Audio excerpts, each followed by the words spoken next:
Mon mari ne veut pas que je travaille. J'ai des difficultés actuellement dans mon foyer parce qu'il s'est rendu compte que je menais une activité.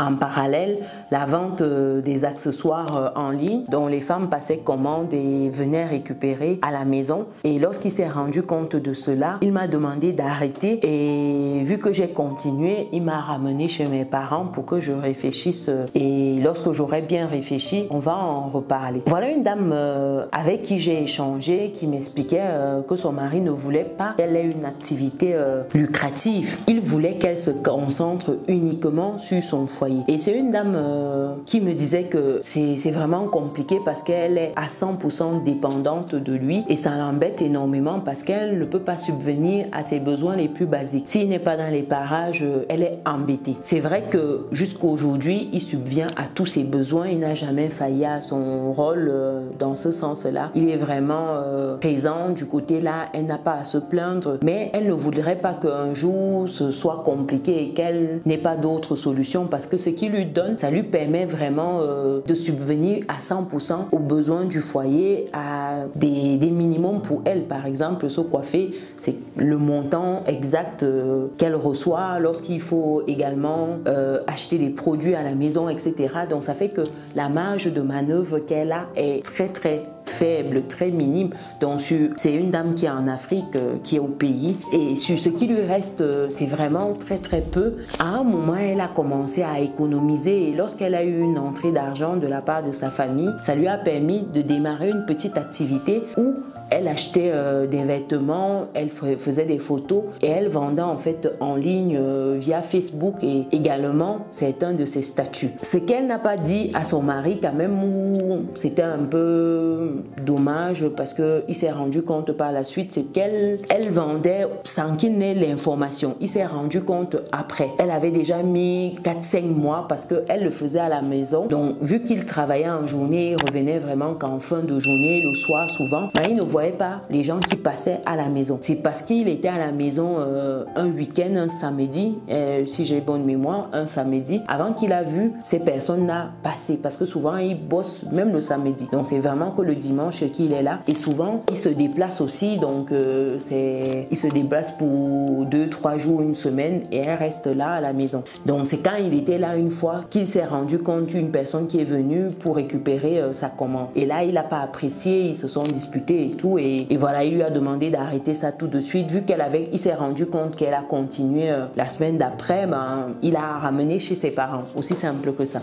Donc voilà une situation d'une résiliente. Dites-moi ce que vous en pensez déjà de cette situation. Est-ce que voilà, c'est quelque chose que vous avez déjà vécu autour de vous avec un proche partagé? Comment vous voyez la résolution de cette situation? Elle me demandait mon avis, comment elle fait en fait pour amener son mari à comprendre ce besoin-là qu'elle a de gagner un peu de sous. C'est pas grand-chose qu'elle gagne d'ailleurs, mais ça la stimule, elle aime bien ça et puis ça lui permet d'avoir ce sentiment d'être utile. Donc c'est ce qu'elle me disait et puis ça lui permet également de subvenir à d'autres petits besoins sans avoir à l'attendre. Et ça, il a l'air de ne pas apprécier parce que voilà, dans leur dispute, il lui disait que ce sera comme ça qu'elle va commencer à chercher les hommes avec et tout.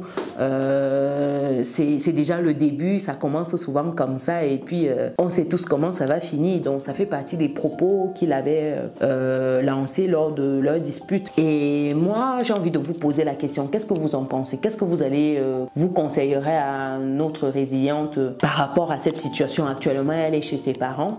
Donc il a ramené chez ses parents. Déjà, ramener, ça fait sourire quand même. Ramener chez ses parents. Ok, d'accord. Donc, premier point, moi, je pense qu'il peut avec un processus pour l'amener à entendre raison. Je pense déjà que dans un premier temps, il faut prendre le temps de discuter avec son partenaire de ses différents désirs. C'est important en fait d'expliquer clairement le besoin qu'elle éprouve à faire cette activité à son partenaire, qu'elle lui explique clairement les retombées attendues, pourquoi elle le fait, comment ça la stimule, lui donner peut-être le sentiment d'apporter de la valeur, d'être utile d'une certaine manière. En fait, il faut qu'elle prenne le temps pour expliquer cela à son partenaire arrête. Parce qu'il ne va pas comprendre. Il faut qu'elle prenne le temps de lui dire qu'elle a également des aspirations. Elle aimerait, au-delà des tâches ménagères, réaliser certaines choses, de s'occuper de la maison, du foyer. Elle aimerait faire quelque chose voilà, de différent, exploiter ce talent-là parce qu'elle s'est rendue compte qu'elle excelle dans la vente. Il faudrait qu'elle lui explique ce désir justement de poursuivre ce talent-là. Ça, c'est le premier point pour moi. Deuxième point ici, c'est au niveau de l'échange, prendre le temps d'écouter les préoccupations de son mari, c'est de comprendre pourquoi il dit que voilà, ça va finir en recherche d'hommes, en tromperie, etc. Moi, je me questionne. Généralement, on dit que c'est le menteur qui a l'impression que les autres mentent.